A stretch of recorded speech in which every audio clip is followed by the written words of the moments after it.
we've seen incredible courage by so many of our fellow Americans. I want to thank all the first responders for running toward danger instead of away from it, for saving lives and making a difference. FEMA personnel risking their lives, climbing on hillsides to reach people who cut off by Helene. Cut off by Helene. You disgust me. How can you live with yourself?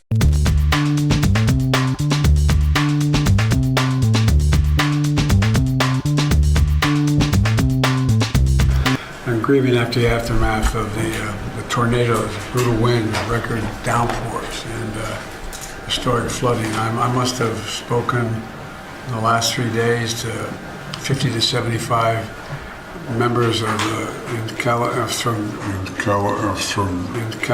from North Carolina all the way down to Florida, talking to mayors and county executives. And anyway, it's amazing what's going on. And you know, this is the third major storm to hit